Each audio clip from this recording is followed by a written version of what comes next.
Katie July. This is my week 49 post-op gastric bypass update. Can you see Josephine on the bed right here? Ding, ding, ding. She's so cute.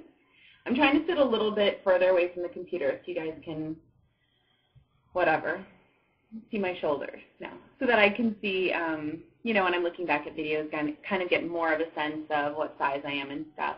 I feel like now the little 5 and 10 pounds I can notice a little bit more, but it's hard sometimes to know that, to remember that I look different than I did at 180, 183. 49 weeks. So my highest weight was 297. My starting weight was 290 for surgery, and this morning I was 171.8.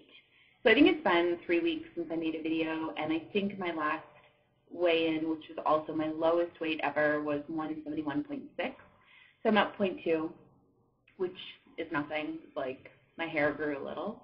So that feels really good. The exciting thing is that, and part of the reason I've been MIA for a little bit, is that I was in LA for 6 days for work, and it was sort of a whirlwind trip of, I knew I was going for a few days to be part of this conference, and then I kind of got another story assignment glommed onto that. So it wound up being Thursday, Friday, and Saturday, Sunday, Monday, Tuesday, and, 6 days without a scale, which it's weird because I alternate between getting really freaked out of, when I got home, I, took off all my clothes and weighed myself, like, immediately. I needed to know, oh my God, am I back up to 180?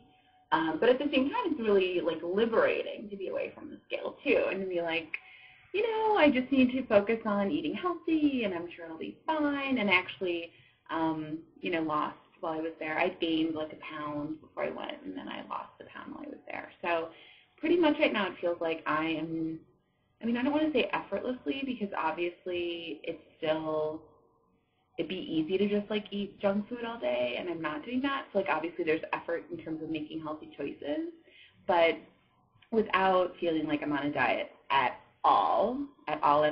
Like, just eating what I want to eat and eating, normally. I am maintaining, in the low 170s, which feels really, really good. I actually got all my forms yesterday because I'm 49 weeks out, so, oh my God, my 1-year anniversary is coming up, and I have to go in for my, review with my surgeon. And I had agreed to be part of this research study when I started because, I think it's important, whatever they can do to, study the long-term effects, and I feel like that information I really drew upon when I was deciding to have the surgery. So I agreed to be part of it, and they sent me all of the forms. It's like this huge, thick stack of forms, surveys to fill out. And I remember filling these out a year ago. My cat is right there. Can I just show you guys because he's so cute? Oh, he moved a little jerko. But I remember filling out this huge stack of forms, and I was filling it out last night, and I was just like, my life is 100% different than it used to be. I am often tired. I am often upset because of my weight. I avoid meeting new people because of my weight. All of these statements that used to be like, always true, sometimes true, sort of true. And I was like, no, I'm not afraid to go into new social situations. I have self-confidence. Just all of these things that, not that I was like totally horrible or anything before, but definitely what, my weight was having a huge impact on me emotionally and physically. I cannot walk for long distances. I have trouble going up a lot of flights of stairs, and now it's like, no, there's nothing really that I can do that I can't do because of my weight, or, there's no situation in which I feel really awful because of my weight. There was a barometer of, like, how healthy you think you are, and I put myself from 1 to 100, and I put myself at 80 because, which maybe is even a little bit low now that I'm thinking about it, but, I know that I'm still overweight. I'm like 11 pounds, 12 pounds overweight, and I think it is important for me to get these last 12 pounds off. I want to be a normal BMI. I want to be a healthy BMI. But other than that, I think I'm pretty healthy. I would like to be more consistent, too, with exercise. I think that's, like, a huge thing. The other thing with the forms, and, I don't want to be, like, gloaty or self-congratulatory or anything, but there were all these questions about, You know, how many times in the last 30 days have you put food in your mouth and then spit it out? Never. Induced vomiting or used laxatives? Never. You know, had more than 5 drinks, alcoholic drinks, and can't remember anything? Never. And I was just like, oh, there's obviously this whole, and I knew this, but still this whole buffet of problems that people have in terms of coping with not being able to eat. And I'm really lucky that I, you know, have not turned to being someone who eats and spits out food or throws up or, you know, alcohol, like avoid. I'm really, really lucky, knock on wood, that that's not me. I also haven't thrown up in the last 30 days. I mean, from food getting stuck. I said, you know, probably food has gotten like stuck where I feel really uncomfortable, you know, twice maybe in the last month, but I wait for it to pass. I don't throw up. I don't, you know, have to wait or make myself throw up in any way, which is nice. Just trying to think if there were other questions that were sort of like, oh, surprising, or, you know, that made me think. There was one question, I remember. There was one question about, you know, how hungry are you now when you sit down to eat a meal compared to pre-op? And I said less hungry. You know, do you sometimes eat even when you're no longer hungry? Yes.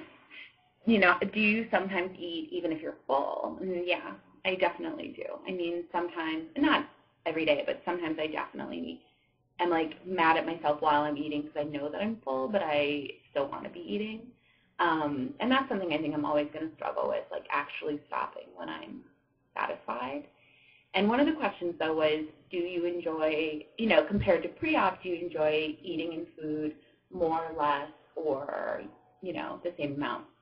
And I think that question is so hard, and I really, really hesitated to answer it because it's like the act of eating to me is less pleasant now, and I don't know that I thought about it a ton, but it is, you know, now I'm kind of looking at the plate and I'm thinking about, okay, what do I need to get in, and what's going to feel good in my stomach, and what is going to maybe give me trouble, and what's going to make me feel guilty. You know, it's a little bit more strategic when I'm sitting down instead of just this vacuum cleaner of like whatever I can fit in.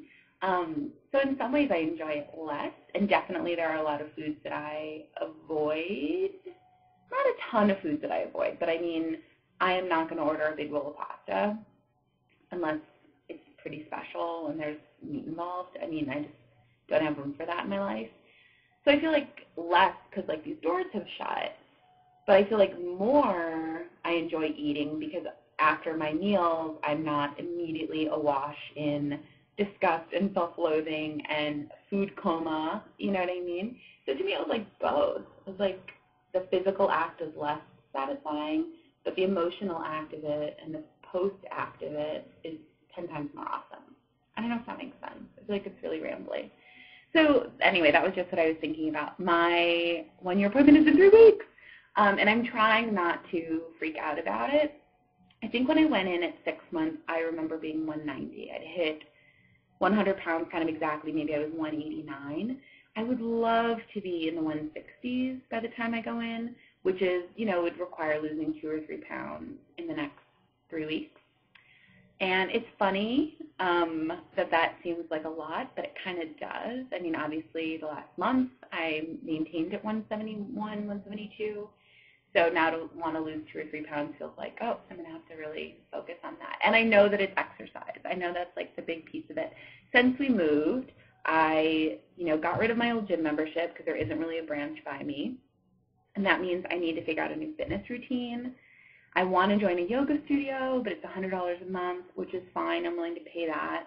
But then I can't also join a gym, which is $100 a month around here.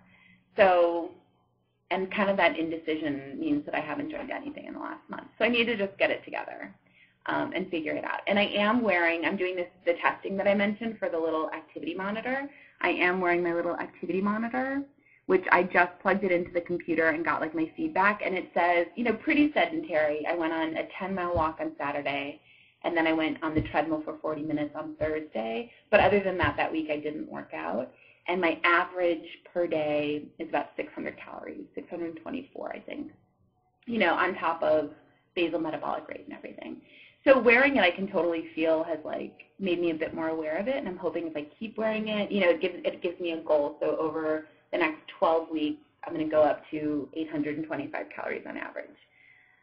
So, but every week it gives me like a little baby goal. So I don't know. Hopefully that will help. But I know I need to get back in the gym. I want to feel really good at 3 weeks and feel like I'm more, you know, not done, but that I haven't been like dragging my feet or anything. This video is going to be too long, so I will see you guys later. Bye.